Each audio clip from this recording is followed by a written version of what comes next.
자신도 모르는 사이에 이혼하라는 법원의 판결이 나왔다. 황당하시죠? 그런데 실제로 이러한 일이 발생했습니다. 다시 말하면 저와 여러분 모두가 당할 수 있다는 얘기인데요. 어떻게 이런 일이 가능했는지 또 방지할 방법은 없는지 좀 지켜보겠습니다. 이은우 팀장, 그러니까 취재를 해봤을 것 같은데 어떤 사건인 거예요? 네, 이 사건은 남편의 아내가 이 아기를 데리고 잔적을 하면서 시작이 됩니다. 네. 지난해 초 결혼을 했는데요. 이 육아가 힘들다고 하소연하던 아내가 갑자기 사라진 겁니다. 이 남편이 아내를 찾아 헤맸는데 그 과정에서 황당한 사실을 알게 됩니다. 지난해 7월 이혼 소송이 제기됐고 이미 이혼 판결까지 다 나온 상태라는 것이었습니다.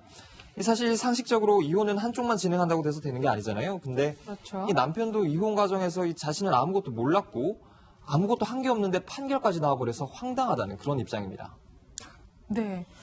저도 굉장히 황당하다는 생각이 드는데 사실 이혼 소송을 하게 되면 배우자에게 직접 신청을 하는 거잖아요. 예, 그렇죠. 네. 모든 소송의 출발이 그 소장을 이제 법원에 제출하면 소장의 송달 우편으로 가야 되는 겁니다. 네. 거기서 출발을 하고 그때 이제 소송이 시작되는 건데요. 이 시작부터가 잘못됐던 겁니다. 그 아내가 제출한 그 소장이 법원에서 남편 거주지로 보냈는데 보낼 때는 아내가 소장에 쓰는 남편의 주소지로 보내는 겁니다. 네. 근데 글로 보냈는데 그때 누군가 받았어요. 네. 근데 알고 봤더니 그 주소지는 남편이 거주하는 곳이 아니었고 주소를 그 소장을 받았던 사람도 조카라고 되어 있는데 네. 남편의 조카는 그 5살이었고요. 예. 남편의 조카는 경기도에 사는데 소장에 그 남편의 주소지로 기재된 곳은 경북 상주였습니다. 그 완전 네. 엉뚱한 곳에 엉뚱한 사람이 소장을 받아가지고 남편이 모르는 사이에 진행이 되어버렸던 겁니다. 그렇군요. 그러니까 남편의 5살짜리 조카로 기재돼서 배달이 됐는데 정작 받은 건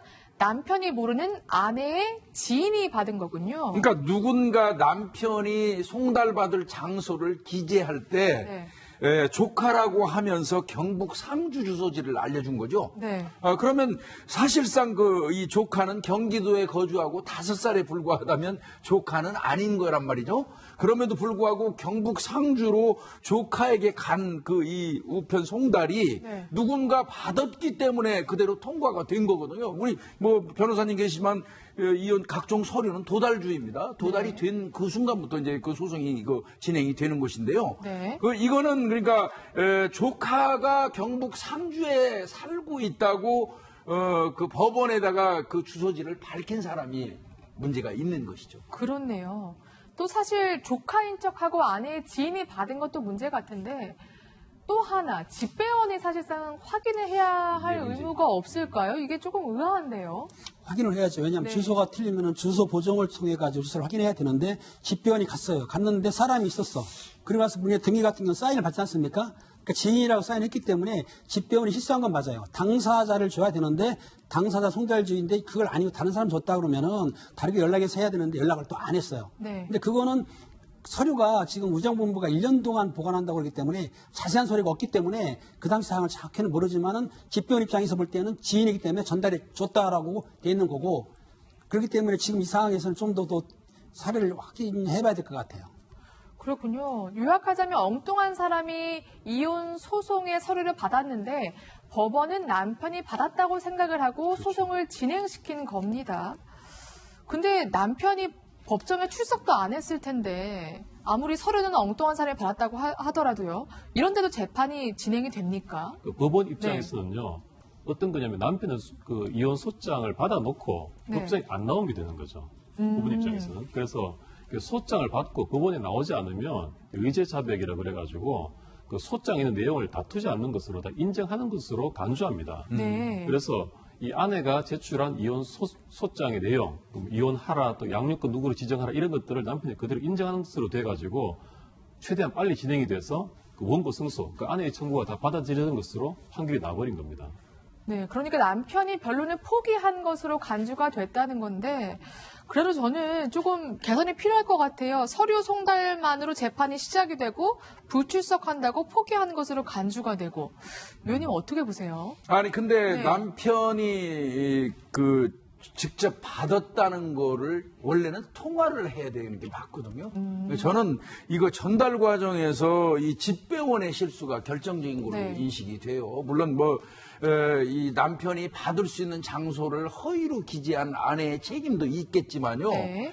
사실상 집배원분 같은 경우는 현장에 가서 남편한테 전달하는 상황에서 혹시 조카라는 사람한테 전달을 했어도 반드시 남편한테 통화를 해보는 게 맞거든요. 직접 통화를. 확인을 해보는 게 맞거든요. 네. 지금 지인 그 조카가 받고 있는데 지금 남편 되시는 분 알고 있습니까? 이게 하는 게 네. 맞거든요. 근데 그런 부분이 생략된 게 이런 문제가 발생한 걸로 보입니다. 네, 저희도 사실 굉장히 황당한 사건이다 이렇게 생각이 되는데 이은우 팀장, 그런데 이러한 판결 도둑질이 종종 정말 발생하는 사건이라면서요. 네, 종종 일어나는데요. 이 대부분 피고 몰래 소송을 진행을 해서 이 승소해버리려는 이 원고의 꼼수입니다.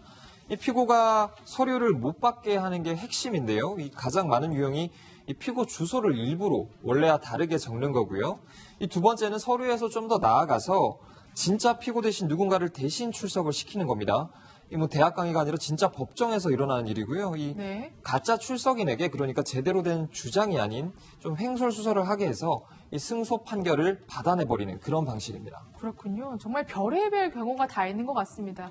정말 이런 판결 도둑질이 내게 닥친다면 정말 눈앞이 깜깜해질 것 같은데, 변호사님, 제가 궁금한 건 그러면 어쨌든 지금에서야 남편이 소송에 임하지 않았다는 게 드러난 거잖아요. 다시 뭐 소송 결과를 물으거나 뭔가 되돌릴 방법이 있습니까? 그러니까 이 판결 네. 자체가 잘못된 판결이죠. 네. 판결이 잘못됐으면 이제 항소를 하는 게 원칙적인 절차입니다. 네. 그래서 이 남편이 항소를 할 수 있느냐가 문제인데, 이 민사 판결문 같은 경우는 판결문을 받은 날로부터 2주 안에 항소를 해야 됩니다.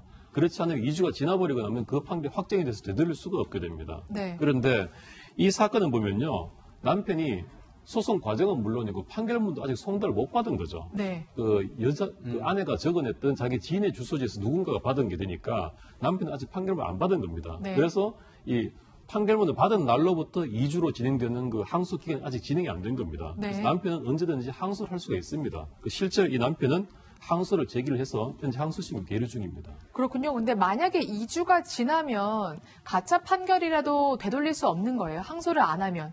그 남편이 만약에 네. 판결을 나중에라도 받고 나서 2주가 지나버리면 그 판결은 확정이 되고 되돌릴 수가 없습니다. 네. 이 경우에 이제 그 소송 송달을 아내의 지인이 받은 것으로 이제 추정이 되는데, 그렇다면 사실상 아내가 이러한 일을 꾸몄다고 봐도 지금 무방한 상황이거든요.